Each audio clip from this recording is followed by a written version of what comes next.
Hello students, कैसे हो आप सब। मेरा नाम है दीपक और आप देख रहे हो हमारा छोटा सा चैनल साइंटिया फिजिका। तो आज हम स्टडी करने वाले हैं चार्ज पार्टिकल का motion in uniform electric field and in uniform magnetic field. तो पहले हम motion of a charge particle in uniform electric field कर लेते हैं, बाद में हम मैग्नेटिक फील्ड में स्टडी कर लेंगे। ठीक है, तो यहाँ पे मैंने एक यूनिफॉर्म इलेक्ट्रिक फील्ड बनाई हुई है। ओके, और पॉजिटिव चार्ज को मैं प्रोजेक्ट कर रहा हूं 90 डिग्री पे इलेक्ट्रिक फील्ड के। ठीक है, तो आप पूछोगे 90 डिग्री पे क्यों प्रोजेक्ट कर रहे हो।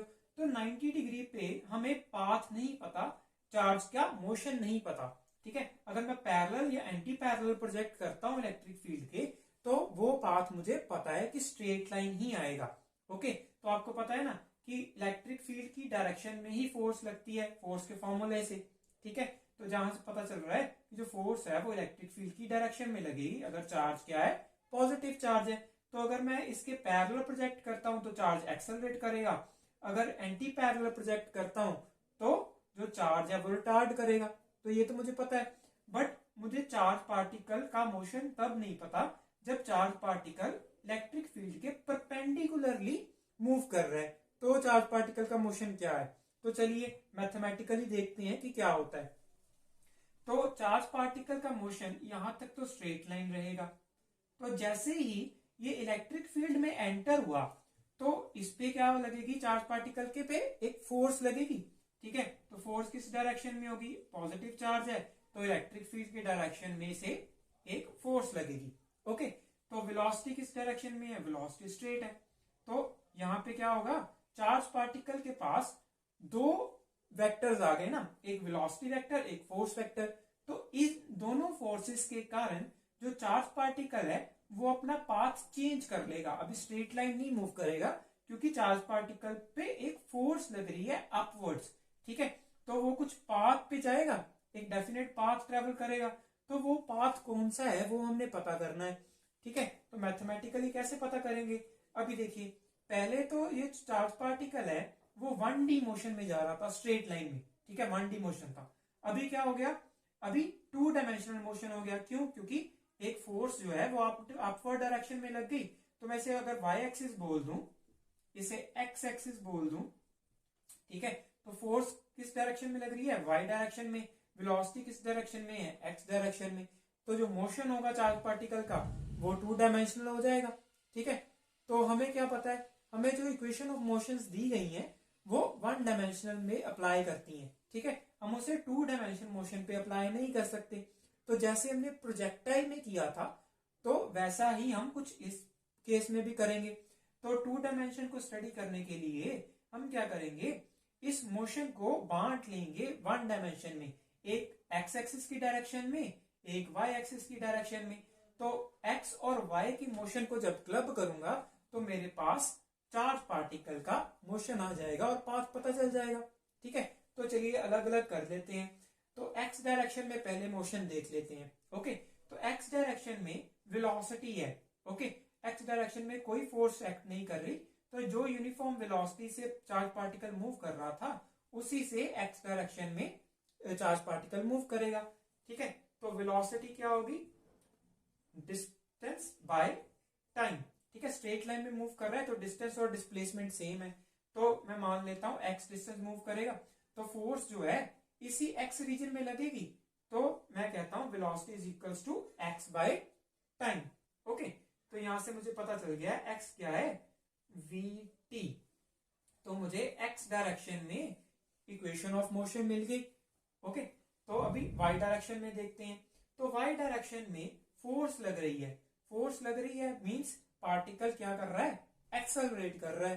ठीक है, तो मुझे कोई इक्वेशन ऑफ मोशन लगानी पड़ेगी। तो इक्वेशन ऑफ मोशन कौन सी लगाऊंगा, that is s is equals to u t plus half a t square. तो ये इक्वेशन ऑफ मोशन में लगाऊंगा वाई डायरेक्शन में। ठीक है, तो एस क्या है, एस डिस्प्लेसमेंट है, दैट इज वाई, कितना डिस्टेंस इसने ऊपर की ओर मूव किया। ठीक है, तो यू क्या है, इनिशियल वेलोसिटी। इनिशियल वेलोसिटी तो 0 है क्योंकि इनिशियल वेलोसिटी सिर्फ एक्स डायरेक्शन में है, तो यहां पे मैं 0 फिल कर दूंगा, प्लस हाफ एक्सेलरेशन, एक्सेलरेशन की वैल्यू पुट कर दूंगा, that is q m E time square. तो ये मेरे पास वाई डायरेक्शन की इक्वेशन ऑफ मोशन आ गई।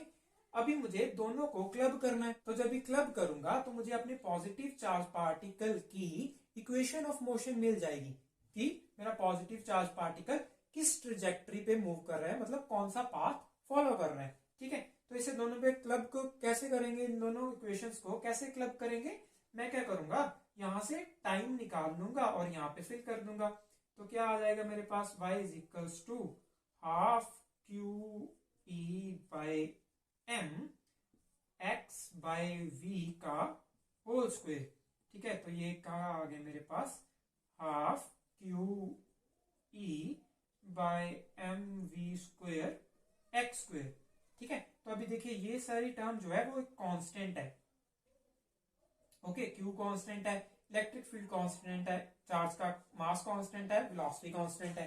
ठीक है, तो मैं इसे जनरलाइज्ड फॉर्म में लिख सकता हूं कुछ, के कांस्टेंट टाइम्स एक्स स्क्वेयर। तो ये क्या है मेरे पास, इक्वेशन ऑफ मोशन है चार्ज पार्टिकल की। ठीक है, तो ये इक्वेशन ऑफ मोशन मुझे पता चल जाता है जब मैं ग्राफ पे ड्रॉ करता हूं कि ये एक पैराबोला की इक्वेशन है। ठीक है, ये एक पैराबोला की इक्वेशन है और जो चार्ज पार्टिकल पाथ ट्रेवल करेगा वो कुछ इस तरह से करेगा। ठीक है, तो यूनिफॉर्म इलेक्ट्रिक फील्ड में मुझे चार्ज पार्टिकल का मोशन पता चल गया। वो क्या होगा, हमेशा पैराबोला होगा जब चार्ज पार्टिकल को इलेक्ट्रिक फील्ड के 90 डिग्री में मैं प्रोजेक्ट करूंगा। ओके, अभी आप बोलोगे अगर मैं चार्ज पार्टिकल को किसी एंगल पे प्रोजेक्ट कर दूं, ठीक है, तो एंगल पे प्रोजेक्ट कर लीजिए, तो मैं इसे दो पार्ट्स में डिवाइड कर लूंगा। तो मैं मानता हूं थीटा की डायरेक्शन में ये एंगल बना रहा है और एक्स एक्सिस की डायरेक्शन में जो वेलोसिटी है वो थीटा एंगल बना रही है। तो एक्स की डायरेक्शन में वेलोसिटी कितनी हो जाएगी initial, that is v cos theta, और वाई की डायरेक्शन में कितनी हो जाएगी, that is v sine theta. ठीक है, तो यहाँ पे ये तो सेम रहेगा। ओके, यहाँ पे कॉस थीटा आ जाएगा, वी कॉस थीटा आ जाएगा, और ये इक्वेशन भी सेम रहेगी, और u की जगह यहाँ पे जीरो नहीं आएगा, v साइन थीटा आ जाएगा। ठीक है, तब भी इक्वेशन जो है वो मेरे पास पैराबोला की ही आएगी। ठीक है, तो आप देख सकते हो स्क्रीन पे सोल्यूशन दिया हुआ है मैंने, तो जो इक्वेशन आ रही है वो पैराबोला की ही आ रही है। ठीक है, तो हमें पता चलता है कि जब मैं चार्ज पार्टिकल को इलेक्ट्रिक फील्ड में प्रोजेक्ट करता हूं तो जो चार्ज पार्टिकल मोशन ट्रेवल करता है, पाथ ट्रेवल करता है, वो पैराबोला होता है। ओके, अभी हम देख लेते हैं मैग्नेटिक फील्ड में जब इस चार्ज को प्रोजेक्ट करेंगे तो कैसा पाथ होगा। तो इलेक्ट्रिक फील्ड में हमने मोशन डिस्कस कर लिया था, अभी हम मैग्नेटिक फील्ड में चार्ज पार्टिकल का मोशन डिस्कस कर लेते हैं। ठीक है, तो हमें पता है मैग्नेटिक फील्ड में चार्ज पार्टिकल को जो फोर्स लगती है उसका फॉर्मूला क्या है, क्यू वी क्रॉस बी। ठीक है, वी क्रॉस बी को खोलते हो तो साइन थीटा से खोलते हो। ठीक है, तो इससे पता हमें चलता है कि जब हम चार्ज पार्टिकल को मैग्नेटिक फील्ड की डायरेक्शन में या ऑपोजिट प्रोजेक्ट करेंगे, ठीक है, तो एंगल कितना बनता है, 0 या 180। तो साइन 0 और साइन 180 दोनों 0 होते हैं, तो कोई फोर्स नहीं लगती। ठीक है, तो फोर्स कब लगेगी, जब चार्ज पार्टिकल को हम 90 डिग्री पे प्रोजेक्ट करेंगे, क्योंकि साइन 90 1 होता है, और फोर्स कितनी आ जाएगी, क्यू वी बी। ठीक है, तो हमें पता चला कि फोर्स लगेगी तभी तो मोशन आएगा। तो हमने चार्ज पार्टिकल को 90 डिग्री पे प्रोजेक्ट कर दिया। ओके, तो फोर्स कितनी लगेगी, क्यू वी बी। ओके, तो क्रॉस जो है वो बताता है कि जो मैग्नेटिक फील्ड है वो ब्लैक बोर्ड के अंदर है। ओके, अंदर की डायरेक्शन में है, और वेलोसिटी जो है चार्ज पार्टिकल हमने परपेंडिकुलर टू मैग्नेटिक फील्ड दी है। तो अभी हमने फोर्स देखनी है कि फोर्स किस डायरेक्शन में लगेगी। तो डायरेक्शन ऑफ फोर्स कैसे निकालते हैं, फ्लेमिंग लेफ्ट हैंड रूल से। तो फ्लेमिंग लेफ्ट हैंड रूल आपको याद होगा कि जो फर्स्ट फिंगर थी वो मैग्नेटिक फील्ड बताती है, जो मिडिल फिंगर है वो मुझे वेलोसिटी बताती है, और जो थंब है वो फोर्स बताता है। ठीक है, तो पॉजिटिव चार्ज के लिए ये रूल है। तो हमने क्या किया, मैग्नेटिक फील्ड की डायरेक्शन में फर्स्ट फिंगर रखी, अपनी मिडिल फिंगर वेलोसिटी की डायरेक्शन में रखी, तो थंब ने क्या बता दिया मुझे, फोर्स की डायरेक्शन बता दी। ठीक है, तो यहाँ ऊपर की तरफ मुझे फोर्स लगेगी चार्ज पार्टिकल को। ओके, तो ये मोशन कैसा होगा कुछ, तो आपने देखा ना कि मोशन कैसा था पिछले इलेक्ट्रिक फील्ड में, तो ये था कुछ प्रोजेक्टाइल की तरह ऐसे। तो यहाँ इस पॉइंट पे मैं देख लेता हूं कितनी फोर्स लग रही है। तो यहाँ पे जो वेलोसिटी है वो अपवर्ड्स है। ठीक है, वेलोसिटी अपवर्ड्स है, तो फोर्स जो है वो इस डायरेक्शन में, लेफ्ट डायरेक्शन में लग रही है। ठीक है, तो मैं लेफ्ट डायरेक्शन पे फोर्स लगा देता हूं, फिर से प्रोजेक्टाइल की तरह ये घूम जाएगा, फिर से यहाँ पे वेलोसिटी इस डायरेक्शन में है। ठीक है, अगर वेलोसिटी इस डायरेक्शन में है तो फोर्स क्या है, नीचे की तरफ होगी। ठीक है, अगर नीचे की तरफ होगी फिर से ये घूम जाएगा, और यहाँ पे वेलोसिटी नीचे की तरफ है और फोर्स जो है वो अंदर की तरफ होगी। ठीक है, तो यहाँ फिर से ये घूम जाएगा। तो यहां से मुझे पता चला जो मोशन है चार्ज पार्टिकल का वो क्या है, सर्कुलर मोशन है, और जो फोर्स है, ठीक है, जो मैग्नेटिक फील्ड के कारण फोर्स लग रही है वो सेंट्रीपिटल फोर्स की तरह एक्ट कर रही है और चार्ज पार्टिकल को घुमा रही है। ठीक है, फोर्स के कारण चार्ज पार्टिकल की वेलोसिटी चेंज नहीं हो रही। क्यों? क्योंकि जो फोर्स लग रही है वो perpendicular to the motion of the charge particle है। ओके, और उसे सर्कल में घुमा रही है, सिर्फ वेलोसिटी चेंज नहीं हो रही, वेलोसिटी सेम रही है, सिर्फ डायरेक्शन चेंज हो रही है। ओके, तो हमें पता है कि जो सेंट्रीपिटल फोर्स है उसका फॉर्मूला क्या होता है, that is mv² by r। r is the radius of the circle. Okay, तो सेंट्रीपिटल फोर्स क्या एक्ट कर रही है, मैग्नेटिक फील्ड सेंट्रीपिटल फोर्स की तरह एक्ट कर रही है। तो यहाँ पे क्या आ जाएगा, qvb is equals to mv² by r। तो यहां से मेरे पास वेलोसिटी कितनी आ जाएगी, दैट इज v से v cut qbr by m। तो ये मेरे पास वेलोसिटी आ गई चार्ज पार्टिकल की। ठीक है, अभी मुझे निकालना है कि एंगुलर वेलोसिटी कितनी है। क्यों? क्योंकि ये सर्कुलर में घूम रहा है। ठीक है, तो एंगुलर वेलोसिटी निकालेंगे, तो मुझे रिलेशन पता है, that is v is equals to r omega. Okay, तो मैं यहां से एंगुलर वेलोसिटी निकाल सकता हूं, तो कितनी आएगी मेरे पास, qb by m। तो ये मेरे पास क्या आएगी, एंगुलर वेलोसिटी।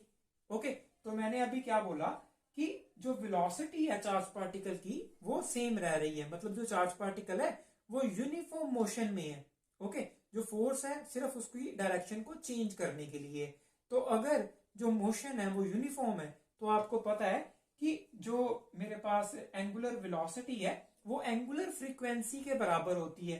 ठीक है, तो एंगुलर फ्रीक्वेंसी एंगुलर वेलोसिटी के बराबर हो जाती है। तो मैंने इसकी वीडियो भी बनाई हुई है एक, वो भी आप जाके देख सकते हैं, मैं डिस्क्रिप्शन में उसका लिंक दे दूंगा। ओके, तो ये मेरे पास आ गई एंगुलर फ्रीक्वेंसी। ओके, तो एंगुलर फ्रीक्वेंसी से मैं लीनियर फ्रीक्वेंसी निकाल सकता हूं। तो लीनियर फ्रीक्वेंसी और एंगुलर फ्रीक्वेंसी का फॉर्मूला क्या बनता है, तो ये मेरे पास एंगुलर फ्रीक्वेंसी और लीनियर फ्रीक्वेंसी का रिलेशन है। तो यहां से मैं लीनियर फ्रीक्वेंसी भी निकाल लूंगा, that is qb by 2πm। Okay, तो यहां से मैं टाइम पीरियड निकाल सकता हूं। तो टाइम पीरियड आपको पता है inverse of the linear frequency होता है। ठीक है, तो यहां से मेरे पास टाइम पीरियड आ जाएगा 2πm by qp। तो मेरे पास ये रिलेशन जो है वो सबसे ज्यादा इंपॉर्टेंट है। क्यों? क्योंकि देखिए जो अंदर टर्म्स है वो सारी टर्म्स कांस्टेंट है। तो इससे पता चलता है कि जितना मर्जी वेलोसिटी हो किसी चार्ज पार्टिकल की, वो सर्कल में घूमने में इतना ही टाइम लगाएगा। ओके, जितनी मर्जी वेलोसिटी हो तो टाइम सेम ही लगेगा। ठीक है, तो ये मेरे पास बहुत काम का रिजल्ट है जो हम आगे यूज करने वाले हैं।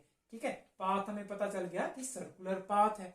ओके, अभी हम देख लेते हैं कि अगर मैं एंगल पे प्रोजेक्ट करूं, तो अगर मैं किसी एंगल पे प्रोजेक्ट करता हूं तो मैग्नेटिक फील्ड की डायरेक्शन में v cos थीटा जाता है, और y डायरेक्शन में मैग्नेटिक फील्ड की 90 डिग्री की डायरेक्शन में v sin थीटा आ जाता है। तो हमने देखा है कि v cos थीटा के कारण कोई फोर्स नहीं लगेगी क्योंकि ये पैरेलल टू मैग्नेटिक फील्ड है, सो sin थीटा 0 हो जाएगा। ओके, सो फोर्स 0 हो जाएगी।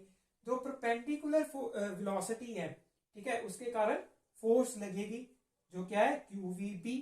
ठीक है, इस फोर्स के कारण क्या होगा, जो ये चार्ज पार्टिकल है वो सर्कुलर मोशन में आ जाएगा। तो यहाँ क्या होगा, चार्ज पार्टिकल एक सर्कुलर मोशन में आ जाएगा। Okay, but v cos theta के कारण क्या होगा, ये सर्कुलर मोशन जो है वो आगे भी बढ़ता जाएगा। ठीक है, तो ऐसा कैसे होता है, स्प्रिंग जैसा मोशन, जो सर्कल तो है बट सर्कल आगे भी बढ़ रहा है।